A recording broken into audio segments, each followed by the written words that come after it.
ගියා නම් අපි ඒ සමාජයට එයාට ටර්මිනේට් කරන්නත් පුළුවන්. ටර්මිනේට් කරලා වෙන කොන්ට්‍රැක්ටර් දෙන්න පුළුවන්. So this is the obligation. Obligation is the duty binded by the legally binded duty. If the contract is not fulfilled, so there will be a result in legal consequences. ඊට පස්සේ තමයි තියන්නේ duty කියන්නේ මොකද්ද? A requirement that arises from law or ethics or professional roles. ඒ කියන්නේ may not always be legally enforced. Example, ඒ කියන්නේ professionally දැන් engineer කෙනෙක් මේ safety and safeguards එක හිතලා තමයි අනිවාර්යෙන් design කරන්න ඕනේ. ඒක it's duty. But ඒක ඇවිල්ලා legally නැති වෙන්න පුළුවන්. හැබැයි it's a duty. It's a duty of engineer to make sure the safety and safeguard in his design. මෙතන කියලා තියෙන මම a project manager has a duty to monitor the progress and resolve issues to prevent delays. එයා කියන්න බෑ මට මේක කොතනවත් මගේ responsibility හෝ obligations නෑ කියලා කියන්න බෑ. හැබැයි professional විදියට ඔයාට තියෙනවා duty එකක්. ඔයා ආවිල්ලා progress එක monitor කරලා ඒක report කරන්න ඕනේ. එතන තියෙන duties එක issues ටික මේ prevent කරන එක, delays ටික prevent කරන එක ඔයාගේ duty කියලා කියන්න පුළුවන්. එතකොට ඒක වෙන්නේ ethically වෙන්න පුළුවන්. ethically, professionally, lawfully වෙන්න පුළුවන් duty එකක්. Responsibility කියන්නේ මොකක්ද? Responsibility a duty that is expected based on role, ethics or best practices but may not be legally enforced. උදාහරණයකට කියමු අපි දැන් contract එකක නා site එකේ grade 15 concrete එකක් පාවිච්චි කරන්න ඕනේ. ඒක මේ grade 15 concrete එකක් පාවිච්චි කරන්න ඕනේ. compaction එකක් කරන්න ඕනේ කියලා දෙනවා. නිකන් blindly කියලා දෙනවා. Contractor has to complete compaction blah blah blah කියලා කිව්වනම් contractor ඇවිල්ලා compaction එකක් නේද කරන්න තියෙන්නේ මම මේකට මේ අර 95% එකක් විදියට යන්න ඕනේ මම මේක තලලා දාමු කියලා නිකන් තලලා දාන්න බෑ.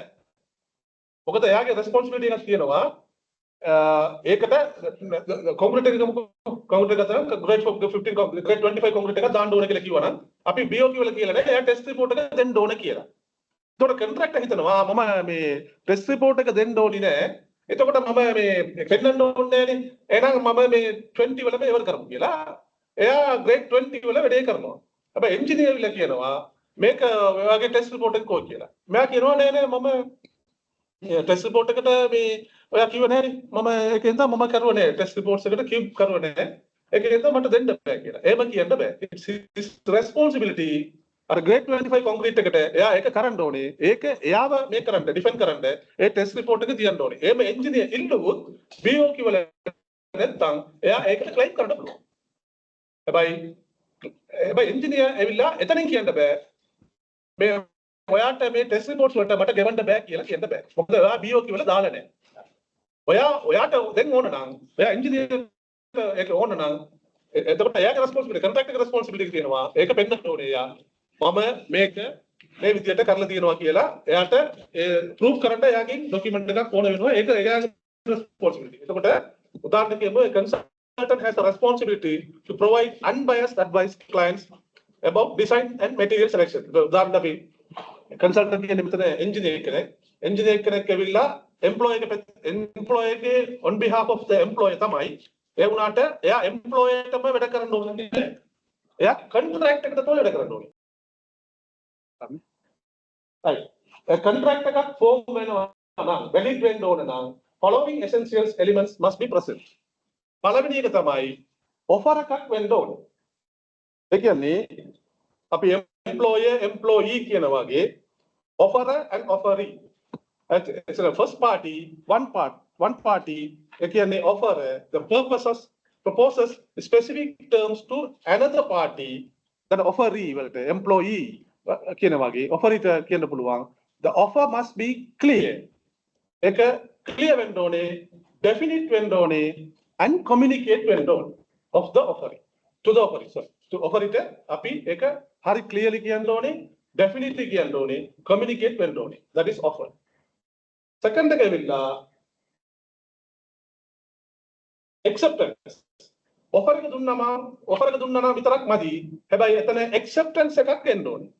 offer කරන්න ඕනේ offer එක then offer එවිලා ඒක accept කරන්න ඕනේ ඒ acceptance එක තමයි the offeree must agree to the exact terms අර terms වලට exact terms වලට ඒ offer එවිලා accept කරන්න ඕනේ offer without modifications අන්න හරි without modifications එකක් නැතුව එහෙම modify කරා නම් ඒක වෙන්නේ counter offer විදියට වෙන්නේ මම ඒක කේස් එකක් මම දාලා තියෙනවා ඒකත් පෙන්නනවා කේසස් එතකොට ඔෆර් මම ඔෆර් කරනවා නෑ මම උදාහරණ මම කේස් එකක් මෙතන දාලා තියෙනවා මම මේක 18 තමයි දෙන්නේ කියලා කිව්වම එයා කියනවා මට 950 වලට දෙන්න බැරිද කියලා අහනවා එතකොට ඊට පස්සේ කියනවා නෑ දෙන්න බෑ කියලා කිව්වන් පස්සේ හරි 18 දෙන්නකෝ කියලා කිව්වා නම් මට ඒක ආයි දෙන්න ඕනේ නෑ හේතුව මම දීපු ඔෆර් එකට එයා තව මොඩිෆිකේෂන් එකක් නැත්නම් කවුන්ටර් ඔෆර් එකක් දුන්නා. එතකොට offer and counter offer will not bind the contract. So there should be an acceptance. Counter offer එකක් ආව නම් ඒක contract එකක් form වෙන්නේ නැහැ. or either verbally or in writing through the contract. ඊට පස්සේ consideration එකක් තියන්න ඕනේ. මොන හරි value එකක් තියන්න ඕනේ. නිකන් මේ මම මේක දෙන්නම් අරක දෙන්නම් කියලා නෙවෙයි මොන හරි consideration both parties must exchange something. value එකක් තියන්න ඕනේ. ඒකද consideration ensures the contract is not just a gift. මම දෙනවා දැන් මේ එතකොට මන්ට අද මොකද වැඩි ගන්නවා පෙර අද මෙතකොට මන්ට මේක තියාගන්න කියලා මම දෙනවා. හෙට ඇවිල්ලා මට ඒකට 500ක් ඕනේ. කිව්වනම් ඒක හරියන්නේ නැහැ. මොකද මම දෙන එකට මම just it's a gift. Gift is gift. It's not a value. So if a contract means there should be a consideration, money or services, goods or promises. For promises වෙන්න පුළුවන්. But there should be a මම මේක කරන්න පුළුවන්. ඔයාට මේක දෙන්නොත් මට අනිත් දවල්කට 5000ක් දෙන්න කියලා කිව්වනම් හා කියලා කිව්වනම් අන්න ඒක contract එකක්. That's a promise. That's a value. That's a consideration. So ඒක මේක වෙන්න පුළුවන්. Intends to අනිත් එක තමයි intention to create legal relationship එකක් තියන්න ඕනේ. ඒක legally bind වෙන්න ඕනේ. අපි දැන් ගෙවල් වල කුලියට දෙනවා එයාත් එක්ක මෙයාත් එක්ක දෙන්න මාසම් කරනවා ඒක ස්ටෑම්ප් එකක් 25 ස්ටෑම්ප් එක දෙන්න මාසම් කරා අපි දෙන්න තියාගන්නවා ඒක කොන්ට්‍රැක්ට් එකක් නෙවෙයි ඒක වෙන්නේ ඉන්ටෙන්ෂන් ඒක විලා ඇග්‍රීමන්ට් කොමර්ෂියල් ඇග්‍රීමන්ට්ස් බොහෝ විට කොන්ට්‍රැක්ට් වෙනවා හැබැයි where is the social or domestic agreements it may not be අපි නිකන් මේ දෙන්න මාසම් කරලා තියාගත්තට වැඩක් නැහැ මේක legally bind වෙන්න ඕනේ මොන හරි දැන් එම අවුත් තමයි අපිට අවුල නැත්නම් මොකද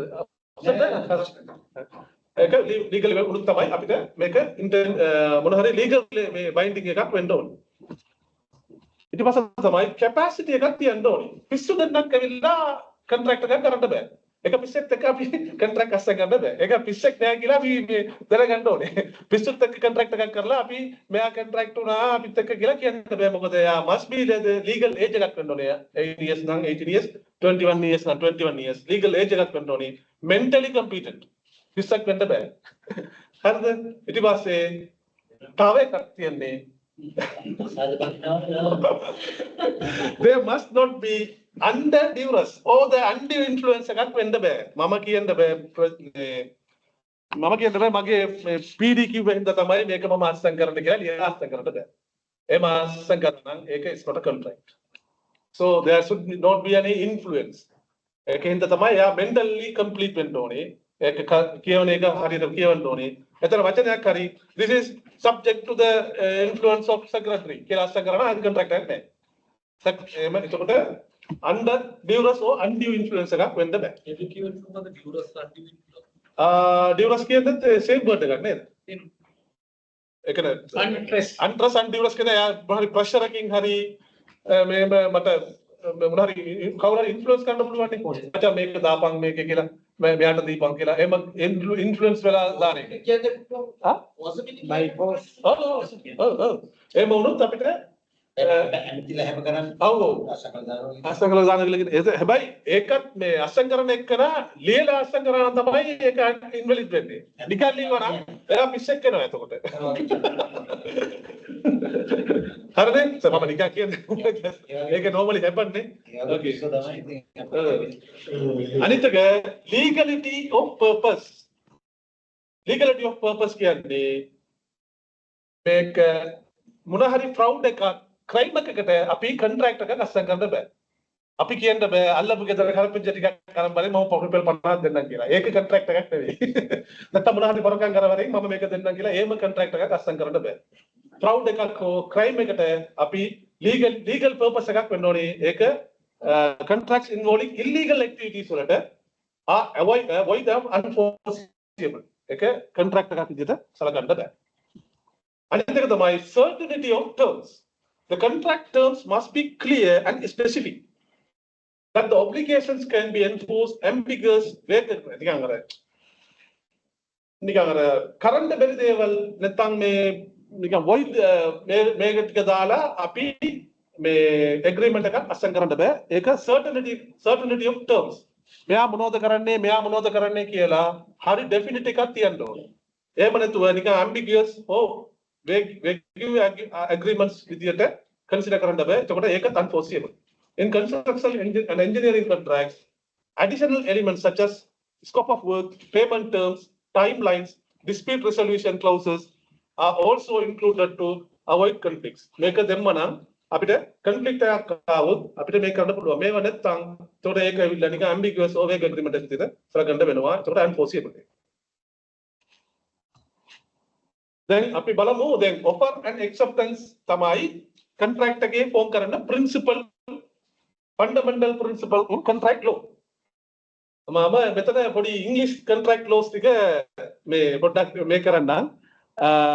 Illustrating these principles. offer එකට අපි case එක English law එකක් කියනවා.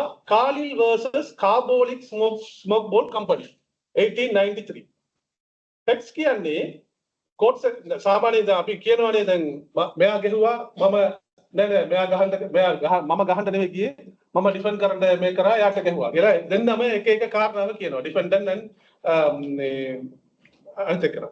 එතකොට ඒකට ෆැක්ට් එකක් මොකද කියලා කෝට්ස් එකෙන් ඉස්සලා ඒක ඇනලිස් කරන්න ඕනේ ට්‍රයිල් එක ගිහිලා මේ ලීගල් මේක ගිහිලා මේ ෆැක්ට් එක තමයි කම්පැනි ඇඩ්වර්ටයිස් ඒ කියන්නේ ස්මෝක් බෝල් කම්පැනි ඇඩ්වර්ටයිස් කරනවා 100 pounds දෙනවා අපේ ස්මෝක් බෝල් ලේක පාවිච්චි කරලා ඉතින් පස්සෙත් ඕගොල්ලන්ට ඉන්ෆ්ලුවෙන්ස් එකක් තිබුණා නම් ඒකට අපේ ස්මෝක් බෝල් එක පාවිච්චි කරලා ඉන්ෆ්ලුවෙන්ස් ඕගොල්ලන්ට තිබුණොත් 100 pounds දෙනවා anyone කවුරු හරි මේක අපේ ස්මෝක් බෝල් එක පාවිච්චි කරලා ඊට පස්සෙත් ඕගොල්ලන්ට උන තිබුණා නම් අපි 100 pounds ඕගොල්ලන්ට දෙනවා කියලා ඒගොල්ලෝ ඇඩ්වර්ටයිස්මන්ට් එකක් කරනවා.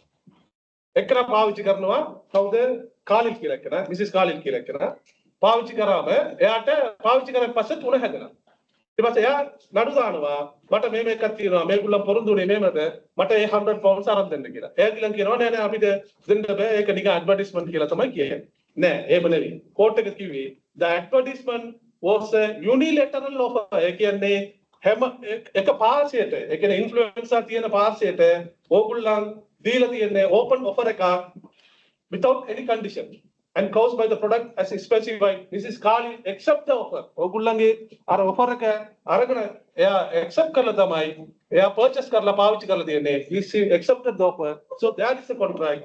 So the company had to pay. එතකොට ඒක තමයි මම දැන් කියන්නේ offer and acceptance තියෙන විදිය. කොහොමද අපේ sensitive ඊට පස්සේ තමයි advertise වලින් පස්සේ කොන්දේසි සහිතයි කියලා දාන්නේ. conditions apply. නැත්තම් මේ companies බේරන්න බෑ. ඒකෙන්ද මේ එකක් දාලා නැහැ. ඊට පස්සේ මේ එක කේස් එකක්. දෙවෙනි කේස් එක තමයි Pharmaceutical Society of Great Britain versus Bootcase Chemist කියලා 1953 වල තිබිච්ච කේස් එකක්. ඒක තමයි ඒක මේ කේස් එක ඇවිල්ලා බූට් ඇවිල්ලා මේ ඔපරේට් කරනවා ෆාමසි එකක්. එතන සෙල්ස් එකේ තියලා තියෙනවා මේ බඩු ටික. එක්කන ඇවිල්ලා ගිහිල්ලා බලලා රයිෝගේ.